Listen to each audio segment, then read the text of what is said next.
On the morning of August 5, 1962, the world woke up to news that felt impossible. Marilyn Monroe, the most beautiful woman in Hollywood, the face that launched 1,000 dreams, was gone. She was only 36 years old. The official story came quickly. Too quickly, some would say. A tragic overdose. A probable suicide. A lonely woman who couldn't escape her demons. But within hours, people who knew her began to speak in hushed tones. Did you think suicide when you heard she died?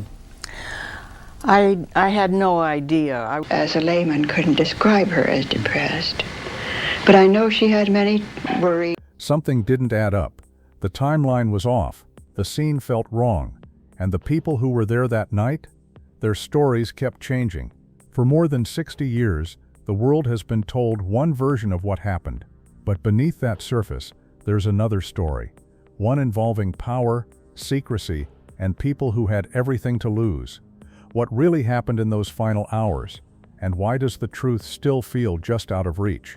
If you love uncovering the hidden chapters of Hollywood's most legendary figures, hit that subscribe button for Retro Waves.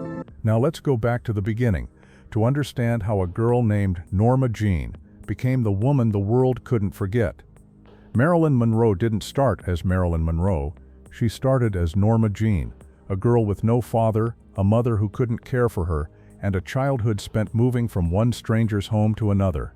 By the time she was 16, she had learned that love was temporary, that safety was an illusion, and that survival meant becoming whoever people needed you to be. Hollywood saw her beauty and made her a star, but it also made her a product. She was given a name, an image, a role to play, and for years she played it. The world fell in love with Marilyn, the blonde bombshell, the sexy, naive girl who giggled on screen and made men dream. But inside, Norma Jean was still there, still searching for something real. By 1962, she was exhausted, emotionally drained, physically dependent on pills just to sleep, just to wake up, just to get through the day. She had fought for respect, for better roles, for control over her own career, and she had lost almost every battle. Her marriages had failed, her body had betrayed her with miscarriages and health problems, and now, in the final months of her life, she found herself tangled up with two of the most powerful men in America, men who could never publicly admit they knew her. The stage was set, and the ending, when it came, would leave more questions than answers.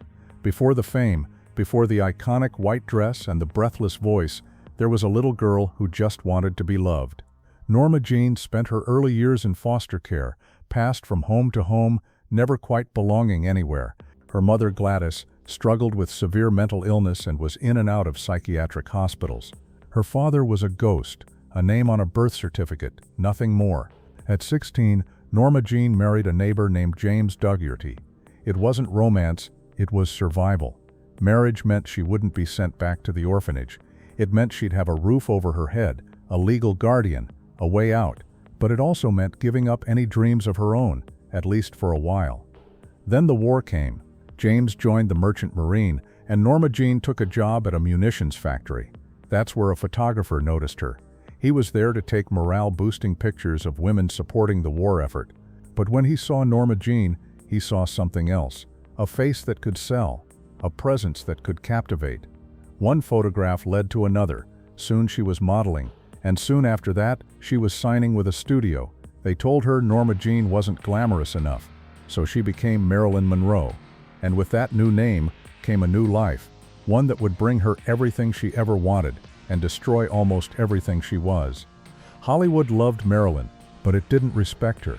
She was cast in film after film as the ditzy blonde, the sex pot, the girl who looked good in a dress and didn't ask too many questions. Audiences adored her. Critics dismissed her, and studio executives saw her as a money-making machine, nothing more. But Marilyn wanted more. She read books. She studied acting. In 1955, she moved to New York and enrolled in the Actors Studio, one of the most prestigious acting schools in the country. She worked with Lee Strasberg, who believed in her talent and saw past the image Hollywood had created. For the first time, she felt like she was being taken seriously. She fought with the studios, she refused roles, she walked off sets, she demanded better pay, better scripts, better treatment, and sometimes she won. But every victory came at a cost. The more she pushed back, the more she was labeled difficult, unreliable, a diva. Her personal life was just as turbulent. Her marriage to baseball legend Joe DiMaggio lasted only 9 months. According to those close to her, Joe was jealous, controlling, uncomfortable with her fame. There were whispers of fights, of emotional cruelty. Marilyn filed for divorce, citing mental cruelty. Years later, she married playwright Arthur Miller, hoping to find intellectual companionship, a partner who saw her as more than a pretty face. But that marriage, too, crumbled under the weight of her insecurities and his emotional distance. By the early 1960s, Marilyn was alone again, and she was starting to break. Sleep became a luxury Marilyn couldn't afford. Anxiety gnawed at her constantly. Depression came in waves, pulling her under, and the only relief she found was in bottles. Prescription bottles. Barbiturates to sleep, amphetamines to wake up, painkillers for the aches, alcohol to numb everything else. It wasn't unusual in Hollywood. Doctors handed out pills like candy, especially to stars who had to stay thin, stay awake, stay working. But for Marilyn, it became a dangerous cycle. The pills helped at first, then they stopped helping. Then she needed more. By 1962, people on set noticed the change. She was late. Sometimes she didn't show up at all. When she did, she struggled to remember her lines, needed dozens of takes, seemed distant, disconnected. Directors grew frustrated. Co-stars whispered. The studio 20th Century Fox lost patience. During the filming of Something's Got to Give, Marilyn's attendance was so erratic that production fell behind schedule. The studio was hemorrhaging money. In June 1962, they made a decision. They fired her. For Marilyn, it was devastating. She had fought so hard to be taken seriously, and now she was being cast aside, labeled as washed up, unreliable, finished. She was only 36. But inside, she felt ancient, worn down, used up. And then there were the rumors, whispers about her involvement with men who could never publicly acknowledge her. Men whose names carried enormous weight, men who some believed saw her as a liability. There are some stories that never quite get confirmed, but never quite go away either. The story of Marilyn Monroe and the Kennedy brothers is one of them. According to people who knew her, Marilyn had been involved in some capacity with both President John F. Kennedy and his brother, Attorney General Robert Kennedy. The exact nature of those relationships remains unclear. Were they romantic, political, complicated, all of the above? What is known is that Marilyn attended events where the Kennedys were present. She famously sang "Happy Birthday, Mr. President" to JFK at Madison Square Garden in May 1962, wearing a dress so tight she had to be sewn into it. The performance was sultry, flirtatious, and very public, but behind the scenes, things were far messier. Friends of Marilyn's said she spoke about the Kennedys often in her final months. Some said she felt used. Others said she was emotionally attached, perhaps even in love. Her psychiatrist, Dr. Ralph Greenson, reportedly told colleagues that Marilyn felt abandoned by powerful men who had promised her things they never intended to deliver. There were also suggestions, never proven, that Marilyn kept a diary. In it, according to some accounts, she recorded conversations, secrets, things she had been told in private by people in very high places. If such a diary existed, it would have been explosive, dangerous even.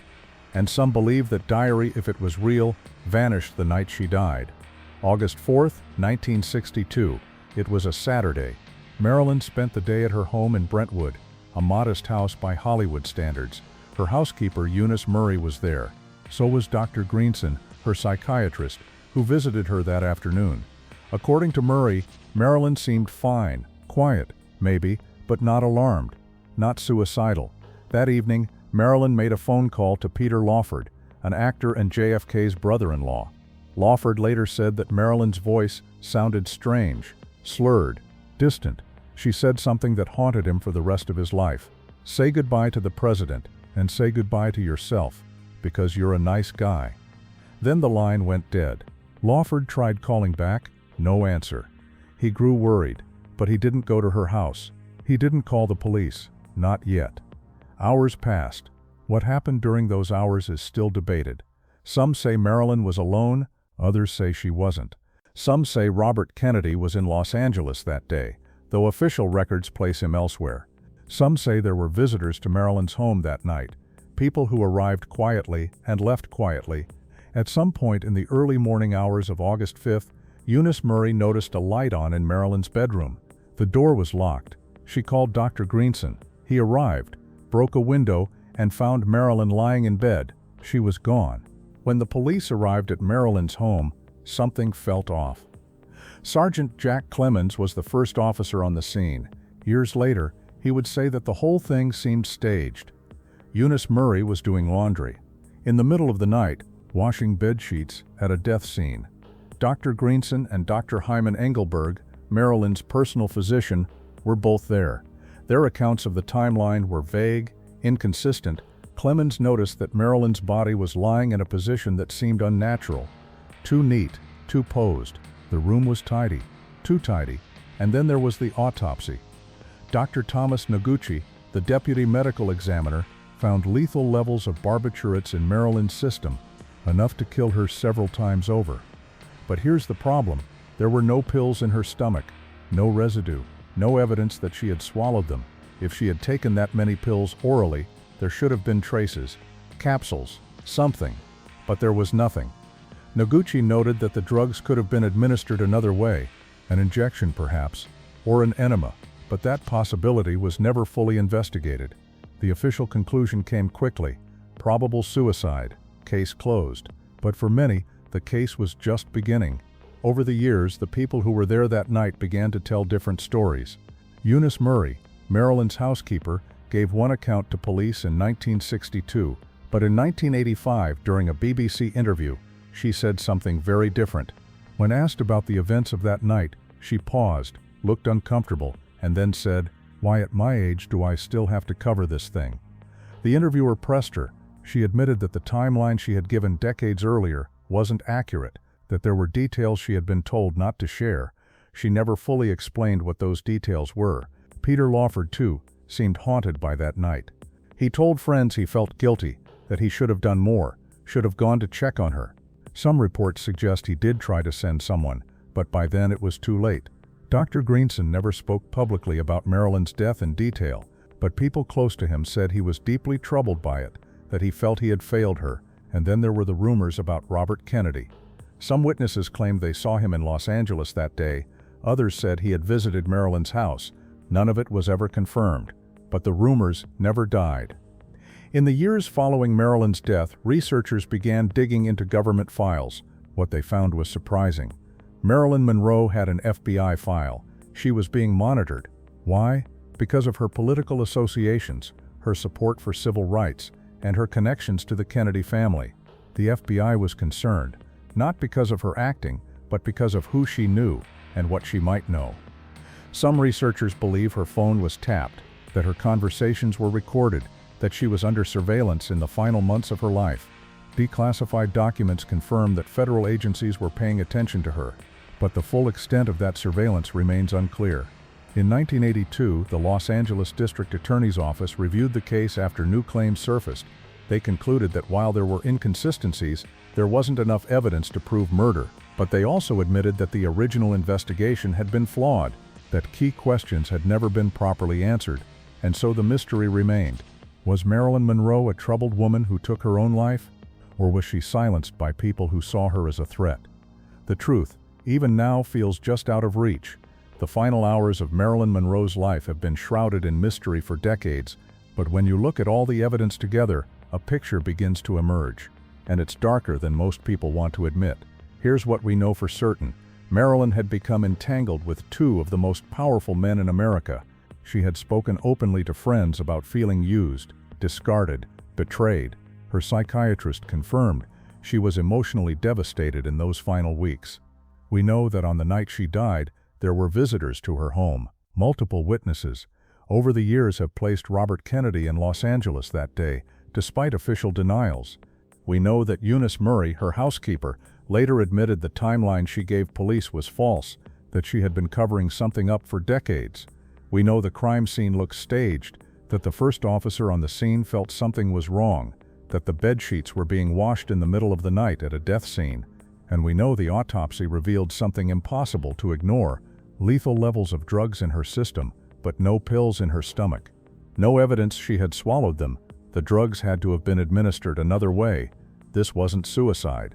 The evidence doesn't support it. What happened to Marilyn Monroe was something else entirely, something that powerful people needed to keep quiet. For 60 years, the official story has been suicide, but the official story falls apart under scrutiny. Marilyn Monroe didn't take her own life.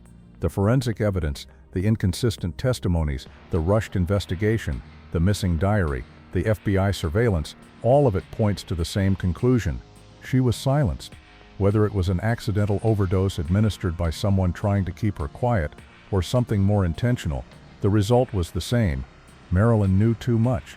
She had become a liability to men who couldn't afford scandals, and on the night of August 4, 1962, that liability was eliminated. The people who were there that night knew what happened. Some took that knowledge to their graves. Others let pieces slip over the years, contradicting themselves, revealing cracks in the story they'd been told to tell. Marilyn Monroe wasn't just a troubled actress who couldn't handle fame.